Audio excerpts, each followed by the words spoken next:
For your research presentation, you're going to need to use Google Slides, or you can use PowerPoint if you'd like. Google Slides is nice because it offers more templates. And you're going to need a minimum of 7 slides. Okay, so let me show you an example of one. You can follow here this template, and here is a sample student research presentation. So we have the title slide, and then you'll have the title with the name. This slide is basically the student is going to be talking about why she was interested in this particular topic. So what about the book that grabbed her attention and why she focused in on this particular issue? And then she shares her research questions.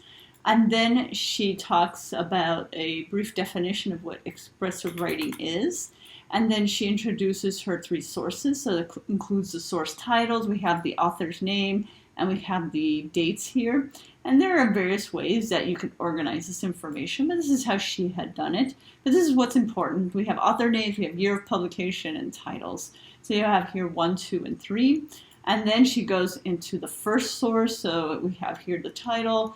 And then she goes and provides just minimal information because she's narrating her presentation. So she is talking about this source in detail, and we only have to view a few words. So we're not going to be reading the whole time. We're going to be listening to her narrate to us. The same thing with this second source. So she goes into great detail describing this source and how it connects to that last source. And she talks about connections to her questions and what she was interested in, what she learned, the answers that she got. And again, connecting it back to the Pennebaker and Smith book. And then the last source here, okay? And then you need to provide a demo. And so in this demo here, she provided an actual prompt that was included in one of the studies, in one of the articles that she read. Or you can include a demo, like a YouTube clip. So just a couple of 30 seconds or a minute of a demo of this very type of therapy.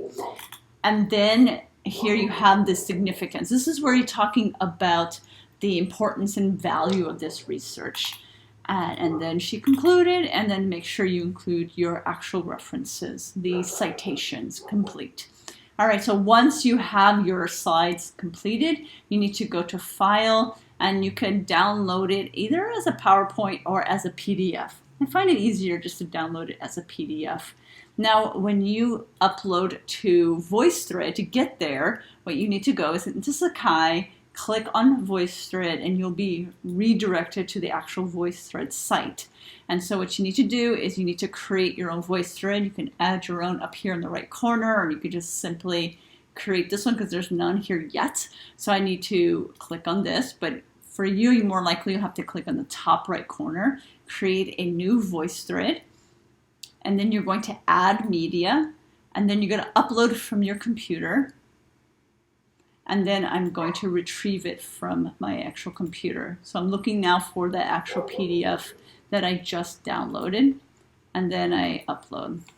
I need to title it, and so I'm going to add my name, and then I'm going to, and mine was on expressive writing and depression. So then I save it. It does take about 30 seconds for all the slides to be uploaded, so be patient. And then you'll see here that the actual demo, the YouTube video clip, is just going to be uploaded as an image. So if you need the actual YouTube video, you're going to need to add it to the presentation. So you click on the plus sign again, add media, and then you need to add URL, and then you're going to include the actual YouTube video. Okay, so here I've uploaded the actual YouTube video. So what I'm going to do is I'm going to slide it over, and then I can just delete the PDF of the image of the YouTube video. So I'm just going to delete that. And then I share and return to course, submit, share, and then now I can actually play the presentation. It will automatically play, so you see how the slides are moving. So I can advance that by clicking on the bottom right corner to make it go faster. So just to make sure that all of the slides have uploaded correctly. And then I can also check out my demo here. and then you can see the actual video has been uploaded. What I'd like to have you write about today and for the next 3. And then, of course, check the rest of the slides. Now, to do my narration, so I want to do my actual presentation as if I were standing in front of a classroom giving this talk, and I had a projector behind me. What I need to do is return to the original first slide. On the very first slide, I will then record my actual presentation. So I'm going to hit this plus sign here in the middle. I'm going to hit the microphone, and then now it's recording. So I would introduce the title, Expressive Writing and Depression by Marilur Silva, okay? And then I hit the little arrow here in the bottom right corner, and that takes me to the second slide. And now I start to narrate and talk about why I was interested in expressive writing and depression. And I just described that for like 15 seconds. The entire presentation will be about 8 minutes, so you'll want to pace yourself. I click on the next slide, and then I introduce my research questions. And then in this particular case, I define expressive writing. So if there are any terms you need to define, you want to do that early on.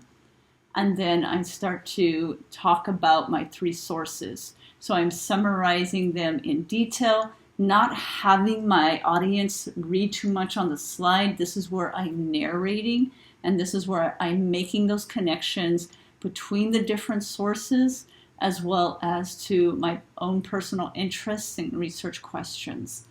And then I proceed, and I can share the demo. Again, the demo can be something like an actual sample prompt from one of the studies, or maybe if it was art therapy, for instance, samples of art that children produced. If it's music therapy, we maybe have something from YouTube, kind of an example of what this intervention looks like. And so here I proceed, and I could play my actual video. And what I'd like to have you write about today and for the next 3 will be part of the recording.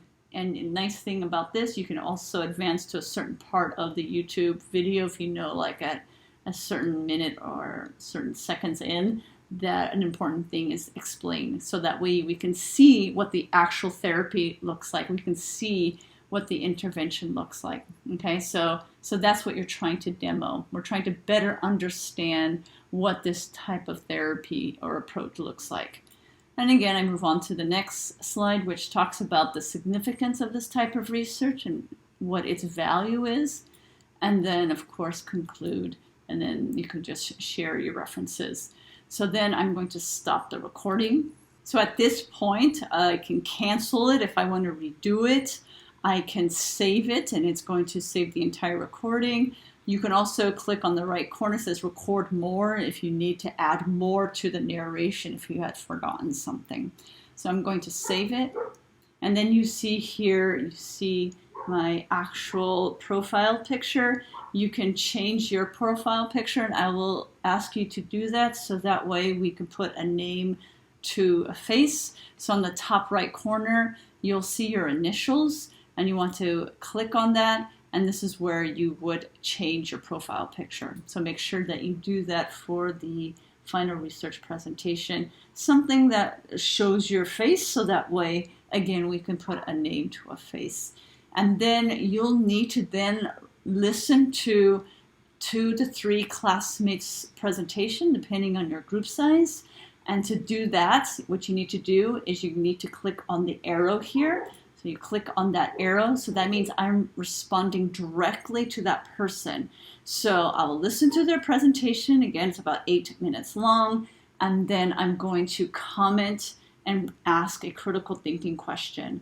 So I can perhaps comment on the presentation as a whole, maybe how well they did. You can ask clarifying questions. Maybe there are certain things that you wanted to better understand. Maybe certain terms weren't defined, or maybe certain types of interventions or therapy weren't explained and you would like to know more about it. Or maybe there's more to be known about the actual sources and what was described, and because you're going to be the expert of your own sources, but your classmates obviously haven't read those sources. So maybe there's things that you have follow-up questions about. And so again, I hit this little arrow. So you must hit the arrow so that way they can get a notification that somebody has commented. Hit the microphone again, and then once again, I will ask my follow-up question. Afterwards, you stop. And so that is saved. And then once somebody has commented on your own presentation and they left you a question or they've commented, then you need to reply back. So again, you hit that arrow and you hit the microphone and then you reply back. You answer their question or you sort of follow up with your own commentary or reflection. So this is part of the grade. So the Q&A is 40% of the grade. So this is where you are leaving those questions and comments as well as responding to their question and comments. Okay, I look forward to your research presentations.